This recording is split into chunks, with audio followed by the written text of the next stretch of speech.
Lejla. Please tell my story. I was 23 years old when I met my partner. He was 35, so a little bit older than me. I fell for him instantly.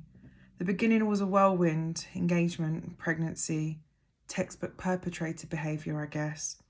I was trapped by the time our second month rolled around when he was throwing television remotes at me, punching the walls around me, never quite making contact, never quite scaring me enough to leave. By the time I fell pregnant 5 months later, I knew things weren't perfect, but I didn't understand what I was dealing with. I didn't know how much things would escalate. Pregnancy was a huge trigger. When I was 12 weeks pregnant, his response was to hold me up to the wall by my throat, balling his fist into my stomach, hard. "You can leave me, but you won't leave with my baby," he said. So I stayed, and he sobbed, cried like an infant, and held on to me, and I held on to him. The pregnancy progressed and things got worse, and the pattern of abuse continued. He wasn't physical directly with me anymore, but I was kept well aware of his strength and power. The fridge was unrecognisable with his giant fist imprints littering the front of it. He punched the dashboard of my car so hard once that the system thought that we had a high-impact crash and cut out completely. More arguments, more threats from me to leave, more insane ways of keeping me there. I no longer even had access to my car because of him. I was really stuck. It's important for anyone listening to know that these behaviours are still physical violence, coercion, control, physical and psychological, without even laying a finger on me or our baby. By the time our son was born, we were doing okay. The excitement of his arrival muted many of the issues in our relationships, and we had 3 weeks of feeling like a proper family before the cracks started to appear. And then I found him on a dating website. I decided to confront him and tell him that I wanted to end things. This led to my shoulders and hair being pinned to the bed by his knees, his whole body towering over me.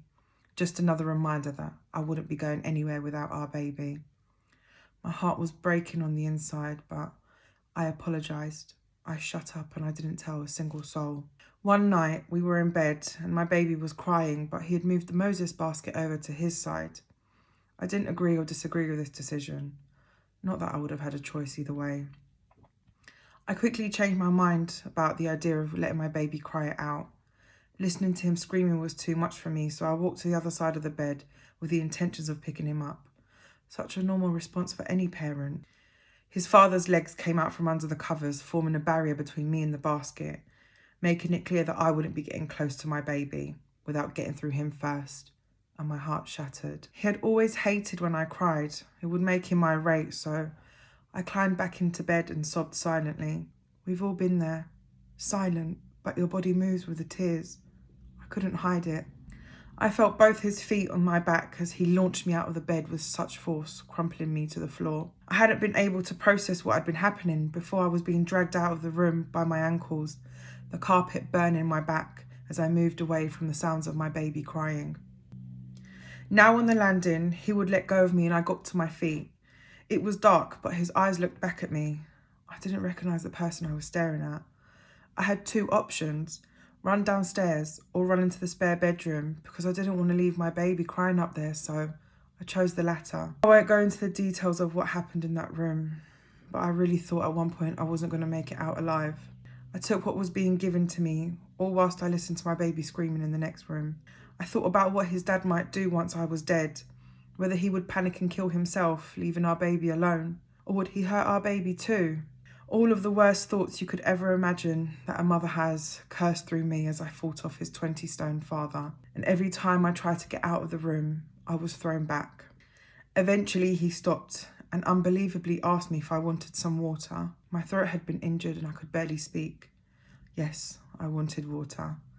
I wanted time to think.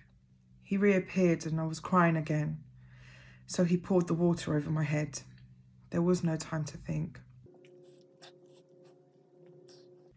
He eventually let me back into the bedroom where I was holding tightly to my baby, feeding and comforting him whilst I cried silently. He attacked me 2 more times whilst I was still holding our baby, and I laid there begging him to stop. I told him I loved him and I promised that I would stay, and eventually he agreed to go downstairs and sleep there and give me some peace. He came back not long after that night looking for sex, and I didn't know what to do, so I just pretended to sleep.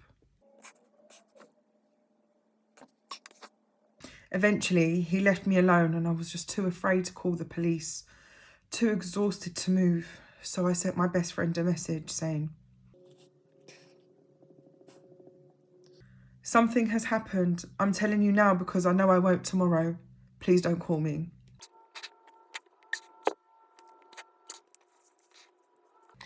I didn't trust myself to tell the truth in the morning, but I knew if I didn't, the next time I would be dead. What followed is a long story of intervention from the police, probation and social care, whereby he was convicted and the relationship finally ended. It was the beginning of the darkest period of my life. I wasn't well supported by the agencies around us and contact continued to be heavily controlled by him. I remained afraid of him and in turn, so was our baby. The arguments and the abuse was endless. Once he even stole my son from the back of my car.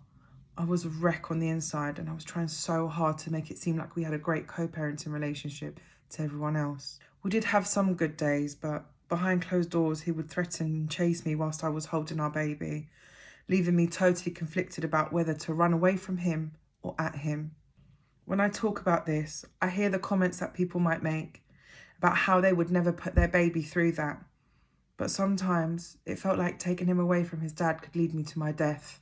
And so somehow maintaining this was safer. It's hard to explain, but I know I had no choice. He once made me cry whilst I was bathing our son ready for a day with his dad. Annoyed by my tears once again, he reached into a bath and splashed me repeatedly with scoops of water, drenching me. I smiled at my baby through the tears and I saw his bottom lip popping out, staring up at his father, confused and afraid. His eyes flickering back to me for reassurance that I couldn't give. I wasn't the only one who was scared of him anymore, and I knew we had to go. We ended up 80 miles away in a new city. It wasn't the fleeing in the night that you see in the films. He knew where we were going. He wasn't happy about it, but I had promised contact and I upheld my end of the deal. It was another year of pain, guilt, heartbreak and extreme control before I finally found the strength to end their contact. I was deeply depressed and was just existing. I didn't sleep much, but when I did, I was plagued by recurrent nightmares of that night when he was just 3 weeks old. I wanted to be dead for me, but alive for my son. It was a dark conflict. The only reason I didn't kill myself on my darkest days was the thought of him being forced to live with his father. So I pushed on. Time passed and one day he surprised me with an application for contacts and an 8-month battle in the court ensued. No contact was ordered. We remained safe. He could write to him and he did, just twice. It was just after that I started to feel like I might want to do something with my experience. It had been worsened for me by the total lack of understanding of who I was dealing with, agencies who hadn't done what they were supposed to, and an extreme fear of being killed or having my child being taken away from me meant that I prolonged an intense agony that someone, somewhere, could have helped me with. I knew I wanted to make a difference, so I pursued a career with Wonderful Women's Charity initially. I worked hard to get myself into a position where I could make a real change. Today, I'm a strategic leader in domestic abuse in the public sector, which means that I'm part of the decision-making behind how we better support victims and how we manage perpetrators. In these conversations, I'm grateful for my negative experiences. I have wanted to tell my story to so many women that I have faced over the years. Many understandably think that I'm just another person who's paid to judge them for their decisions. They have no idea that I see myself when I look at them and I know their pain. The only reason I do what I do is to prevent other women from experiencing the same cycle of abuse as I did. I also want them to know that they can do something good with all of the badness that comes from being a victim of domestic abuse. I didn't even know what domestic abuse was in 2011, and now I lead an army of specialists. I have barely begun, and the pain I felt and the time and experiences I lost at the hands of my abuser will not be in vain. I look at my son and I know now I did the best job I could and that my son has only ever known love from his mum. His memories are of us, our little team. His life has been a happy one, all things considered, and I know I did that because I know how close it came to being different. It's been 10 years for me and I'm recovered and my life is good. My son has recently requested to resume contact with his father and I have agreed, reluctantly but mindful that I'm in control and that this time my boy is safe with me. And I still hurt.